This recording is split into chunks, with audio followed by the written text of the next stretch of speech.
Magandang umaga po mga kasenyor. Ah, ako po ay nakabili ng bawang na sa Costco. Ito o talok na. Yun po, napansin ko po nung matagal na parang meron pong nagkakaroon ng para pong amag yung iba. Parang may problema pong ganito. Yun. Ginawa ko po, inalis ko po yun. Nagasan ko po siya ng mainit na tubig. Pero hindi po naman lahat. Madalang. Madalang po yung nagkaroon ng parang meron lang problema. Eh ngayon ho, madami ho siya eh. Isang puno po dito na binili ko ganito na. Ito po ay binilan akin na pong food processor ko na po ito. Nakita ninyo ito. At ito po ay ilalagay po ulit natin dito sa food processor. Ito pong hinati ko po kasi baka ito hindi po hindi po magiling lahat. Ito po. Ayan. Ayan. Tapos po ay para po siya ay ma-stock. Yung iba po ang ginagawa ay pagkagiling sa food processor, nilalagay po sa plastic, tapos po nilalagyan ng gitli-gitli na halimbawa po isang gamit niyo pwede nyo kunin, nilalagay po sa freezer. Eh pagka ganun ay matigas bago mo maigisa. Eh ngayon po nakakita po ako sa tindahan na nung una nakabili po kami ng ganito din na may langis. Pagka gigisa mo naman, edi sasadukin mo na lang. At pag po may ganitong oil, hindi po siya nasisira. Matagal lang kanyang hanggang sa maubos ninyo. Kaya ganito po ang ginawa ko. Nilagyan ko po siya ng olive oil. Ayan, olive oil po ang nilagay ko. Para po ay maganda, masustansya. Kaya ito po, nakita ko lang po sa inyo kasi po ay first time ko pong makabili, kakuha ng ganito pong na. Kaya ito po yung ginawa ko po ay pinili ko po yung mga parang sugat-sugat, inalis ko po, pinili ko po kasi nung pumbuksan ko ito, napakaganda. Matagal, siguro mga 3 linggo ko nang ginagamit. Eh napansin ko po ngayon parang hindi, merong mga sugat-sugat na parang gustong amagin. Kaya inalis ko na po. At ito po yung hinugasan ko sa mainit na tubig. Bago ko po tinuyo ng paper towel. Para po paglalagay po natin sa garapong ganito, eh maganda. Kaya ito po, ilalagay na po natin ulit. Atin pong processor na po natin.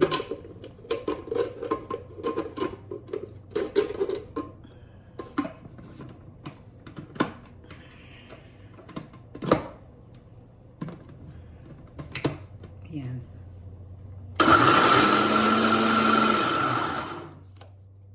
Napakabilis po ayan o.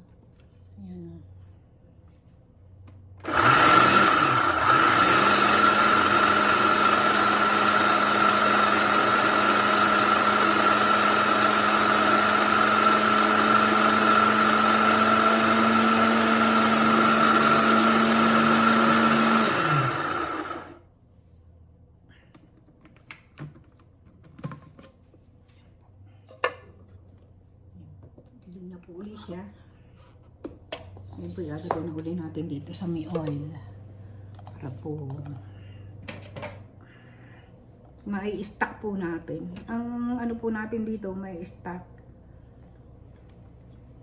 Maganda po sana, nakakabili po ng ganitong yung talok na. Mabilis na. Kaya lang, hindi siya pwedeng i-stack na hindi po nyo ipoproseso na lalagay nyo sa oil, lalagay ninyo sa nadagdagan po natin ng oil, parang kulang. Tagal na po natin gamit ito. Ayan. Pag po naman tayo nagpiprito, ay di langis din po naman ang kailangan natin. Ayan o. Dami.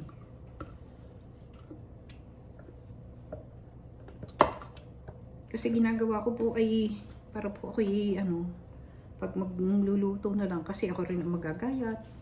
Meron po akong maliit na ito po maliit na food processor din po ito. Ito po. Yan. Pag po mga isang sibuyas lang o dalawang ulo ng bawang, pwede na po dito. Ayan, meron po akong pang araw-araw na gamit na food processor. Eh, marami po itong bawang. Marami po itong bawang kaya ginamit ko po itong malaki na food processor. Ayan. Pag po ako yung naggagawa ng mga siomai, ng mga Shanghai, spring roll, ang ginagamit ko po ay ito pong food processor na malaki para po kasi gawa po ng mga carrot. Pwede mo nang pagsama-samahin. Tapos ano muna, ayan. Mag-ano din po ako ng sibuyas na malaki. Ayan. Dagdagan po natin ng langis.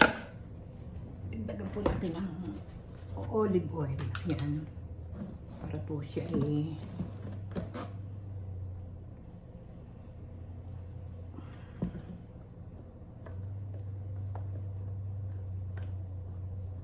olive oil po ang nilagay ko kasi ito po yung marami, hindi namin masyado nagagamit. Panggisa lang po namin ari. Kumuha po ako nung nung minsan napunta kami ng Costco, kumuha po ako ng coconut oil. Gusto ko po kasi panggisa yung coconut oil kasi yun po yung masustansya. Pero ang ginagamit po talaga namin yung canola, yung mga pamprito, canola. Ayan. Parang kulang pang oil, dagdagan pa natin. Ayan. Ayan naman sa virgin coconut oil, napakamahal po nito.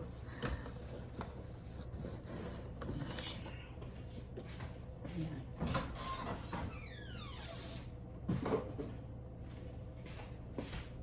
Ngayon po, hindi na ako mag-aalala na masisira yung bawang natin binili na talop na. Kasi yung po namang hindi talop, ay din po, natutuyo. Makita nyo, wala nang laman. Pag po yung bawang na hindi pa talop. Kaya, marami po nito sa Costco marami po sa Costco. Kaya, kumuha po ako. Akala ko po tatagal siya ng ganun. Pagkakagamit ko, food processor ko na lang po doon sa aking maliit na ginagamit. Akala ko pitatagal, kaya ito po. Kasi pag po may may oil, hindi na po siya masisira. Kaya ito po. Okay na po ang ating bawang na may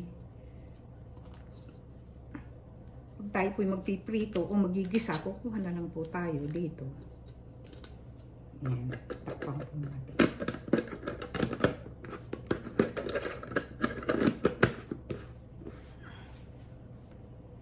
Ayan. Yung pong sibuyas ay ito po naman ang ginagawa ko din. Ayan. Ito po nilalagay ko po naman dito pag po ginagamit ko po yung food processor kung maliit. Ni-stack ko po siya dito. Tapos lalagay ko sa rep. Pagluluto, basta na lang po ninyo sasantukin. Kasi pag po ako nagluluto, ako din po yung nagagayat. Kaya ako po yung nababagalan. Kaya ginagawa ko po, gigiling na ako ng mga bawang, luya, tsaka po sibuyas. Naka-stack na po sa rep dun sa maliit na lalagyan. Kaya ito po, nakita ko lang po sa inyo na kung kayo makakabili ng talop na sa katagadan po ay para pong medyo nasisira din kahit nasa rep.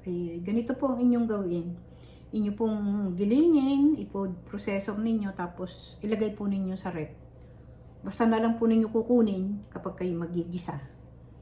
Kaya ilagay po natin sa rep. Ayan. Kasi sayang po ang gulay o sayang po yung kasi napakamahal po dito ng bilihin. Sobrang mahal. Nakakapanghinayang po. Kaya ito po, hanggang dito na lang po at salamat po sa inyong panunood. Ingat po kayo. Ako po bihira po ako makapag-video gawa ng ako po may tinatapos po akong training. Ay meron pa po kaming isang training pa sa linggo. Tapos ang graduation po namin ay sa December 10 pa. Kaya busy po inyong lola. Kailangan may exam pa po kami sa sa linggo. Kaya medyo ako po yung naging busy. Siguro po pagkatapos po nitong training na ito ay matagal na po uli naman yung training namin, yung second batch sa March pa po. Kaya siguro po makakapag-video na po uli ako ng malimit. Kaya bye-bye po. God bless you all po sa inyo lahat.